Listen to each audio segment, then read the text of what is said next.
Everyone. Kartik का महीना शुरू होने वाला है और कार्तिक माह में लड्डू गोपाल की विशेष सेवा की जाती है। तो आज के वीडियो में हम जानेंगे कि लड्डू गोपाल की कार्तिक के महीने में सेवा कैसे करनी है। साथ ही जानेंगे कि कार्तिक का महीना कब से कब तक है। कार्तिक महीने में दैत्य तत्व मजबूत होते हैं। इस महीने में विष्णु भगवान के साथ साथ माता लक्ष्मी और तुलसी माता का विशेष पूजन किया जाता है। साथ ही इसके अलावा गंगा स्नान, दीपदान, यज्ञदान आदि करने से हर तरह के कष्ट से छुटकारा मिलता है। इस पूरे महीने में दिवाली, धनतेरस, छठ पूजा, व्रत और त्योहार पड़ते हैं और हमारे प्यारे लाला भगवान श्री कृष्ण का ये बाल स्वरूप है। तो इनकी कार्तिक के महीने में सेवा पूजा कैसे करनी है, साथ ही राधा रानी की पूजा हमें कैसे करनी है, तो चलिए वीडियो स्टार्ट करते हैं। और अगर आप कार्तिक स्नान कर रहे हैं तो आपको लड्डू गोपाल को ब्रह्म मुहूर्त में नहीं उठाना है, क्योंकि लड्डू गोपाल हमारे बालक हैं, यानी छोटे बालक के रूप में उनकी सेवा की जाती है। इसलिए लड्डू गोपाल को ब्रह्म मुहूर्त में नहीं उठाया जाता है।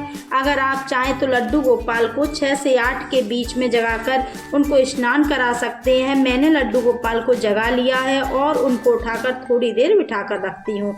मैं तुरंत स्नान नहीं कराती हूँ। इसके बाद जो भी पूजा के बर्तन उनको साफ कर लूँगी, मंदिर की साफ सफाई कर लूँगी, क्योंकि लड्डू गोपाल हमारे छोटे बालक हैं तो उनको तुरंत स्नान नहीं कराया जाता है। अब थोड़ा मौसम में बदलाव भी आ रहा है, सर्दियाँ बढ़ती जाएंगी। अगर आपने अपने लड्डू गोपाल के लिए कूलर, एसी, पंखा जो भी लगा रखा है उसको हम उठा के रख देंगे, क्योंकि सर्दियों का मौसम शुरू होने वाला है। हल्की हल्की सर्दियाँ जिस प्रकार बच्चे के लिए शुरू हो जाती हैं, ठीक उसी प्रकार से हमें लड्डू गोपाल की भी सेवा करनी होती है। तो विशेषकर इन चीज़ों का हमें ध्यान रखना होता है। और साथ ही आप चाहें तो अपने लड्डू गोपाल को हल्के गुनगुने जल से स्नान कराना शुरू कर सकते हैं, या आप चाहें तो नॉर्मल जल से भी लड्डू गोपाल को स्नान करा सकते हैं। कार्तिक के महीने में गंगा स्नान का विशेष महत्व होता है। लड्डू गोपाल की सेवा में सबका अपना अपना अलग अलग भाव होता है। जैसा जिसका भाव होता है उसी प्रकार वो लड्डू गोपाल की सेवा करता है। तो आपका अपना ये भाव है। आप चाहे तो नॉर्मल जल से भी या गुनगुने जल से भी कान्हा जी को स्नान करा सकते हैं। जब अधिक सर्दियाँ होती हैं तब तो हमें लड्डू गोपाल को हल्के गुनगुने पानी से ही स्नान कराना होता है। और कार्तिक के महीने में जो विशेष तिथि आती है, जैसे पूर्णिमा तिथि है, एकादशी है, अमावस्या है, तो इन तिथियों पर आप अपने लड्डू गोपाल को कच्चे दूध से स्नान जरूर कराइएगा, या फिर आप जल में थोड़ा सा कच्चा दूध मिलाकर भी लड्डू गोपाल को स्नान करा सकते हैं।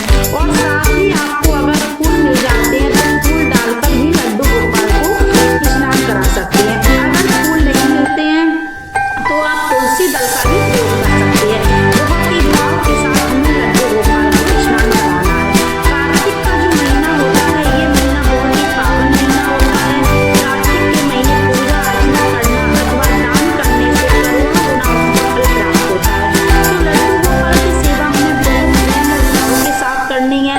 साथ में ही जिन लोगों के पास समय नहीं है, जॉब करते हैं, तो प्रतिदिन जिस प्रकार आप अपने लड्डू गोपाल को स्नान कराते हैं, ठीक उसी प्रकार से आप अपने लड्डू गोपाल को स्नान करा सकते हैं।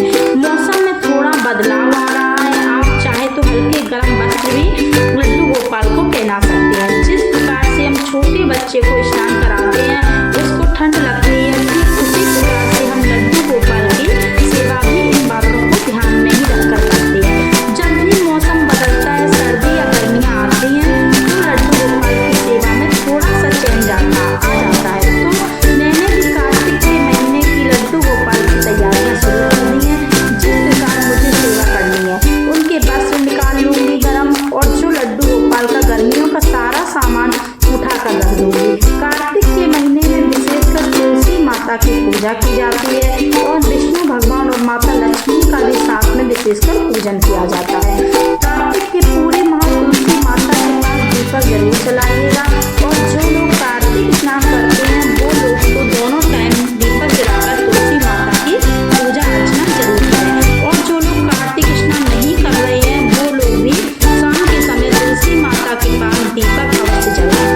सुबह 1 लोटा जल तुलसी माता को अर्घ देना है और शाम के समय दीपक जरूर जलाना है। सर्दियों में लड्डू गोपाल की जो सेवा है वो थोड़ी बदल जाती है। जिस प्रकार से लड्डू गोपाल को गर्मियों में जल्दी खाया जाता है, उसी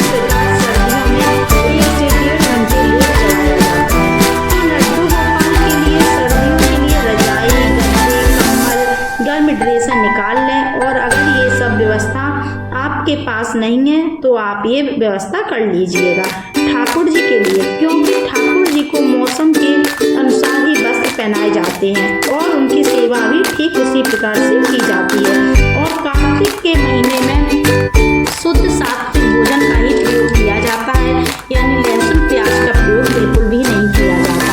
तो कार्तिक के महीने में गंगा स्नान का विशेष महत्व होता है। आप चाहे तो अपने ठाकुर जी को गंगा स्नान करा सकते हैं। अगर आप गंगा स्नान कराने के लिए कहीं बाहर नहीं जा रहे हैं तो आप घर पर ही लड्डू गोपाल को गंगा स्नान करा सकते हैं। थोड़े से जल में गंगा जल डालकर आप लड्डू गोपाल को घर पर ही गंगा स्नान करा सकते हैं। तो इस प्रकार आप कार्तिक महीने में ठाकुर जी की सेवा आप अपने घर पर ही रहकर कर सकते हैं। बहुत सरल तरीके से कार्तिक महीने में आप अपने लड्डू गोपाल की सेवा कर सकते हैं। लड्डू गोपाल की सेवा भाव और प्रेम की होती है। ठाकुर जी को आपके 56 भोग की आवश्यकता बिल्कुल नहीं होती। जो प्रेम से आप उनको खिलाएंगे, परोसेंगे, वो सब स्वीकार करेंगे और आपकी जो मनोकामना है वो भी हमारे ठाकुर जी पूरी करते हैं। कार्तिक का महीना विष्णु भगवान का महीना होता है और लड्डू गोपाल जी भी विष्णु भगवान जी का ही बाल स्वरूप है। तो लड्डू गोपाल जी की सेवा करके विष्णु भगवान और माता लक्ष्मी जी की कृपा प्राप्त कर सकते हैं। कृष्ण अपने आप को जितना सरल बनाएंगे, लड्डू गोपाल की सेवा उतनी ही सरल होती जाती है। आपको कहीं भी जाने की बिल्कुल भी आवश्यकता नहीं है। घर पर ही बैठकर आप अपने ठाकुर जी की सेवा कर सकते हैं। अपने हाथ पैरों से हम ठाकुर जी की सेवा कर ही सकते हैं। अगर आपके पास ज्यादा कुछ नहीं है और रात्रि में सुलाने से पहले आप ठाकुर जी के इत्र से मालिश कर सकते हैं। अगर इतना समय नहीं है तो आप ठाकुर जी के हाथ पैर दबाकर उन्हें शयन करा सकते हैं। शाम को आरती करने के बाद माखन मिश्री जो भी आपके पास है उसका भोग प्यार से ठाकुर जी को लगा सकती है। फिर जो शुद्ध सात्विक भोजन आपने पकाया उसका भोग लगाइए। अगर आपके यहाँ लहसुन प्याज का प्रयोग होता है तो आप पहली रोटी बनाइएगा ठाकुर जी के लिए शाम को। उसका आप चाहे तो दूध रोटी का भोग लगा सकते हैं, दही रोटी के साथ में भोग लगा सकते हैं, या चीनी का पराठा बना सकते हैं, या फिर रोटी का चूरमा बनाकर लड्डू गोपाल को भोग लगा सकते हैं। और जब शयन कराएंगे तब दूध का भोग लगाकर लड्डू गोपाल के हाथ पर दबाकर उनको शयन करा सकती है। कार्तिक का महीना 18 अक्टूबर से शुरू होकर 15 नवंबर तक रहेगा और 1 नवंबर को अमावस्या है और 7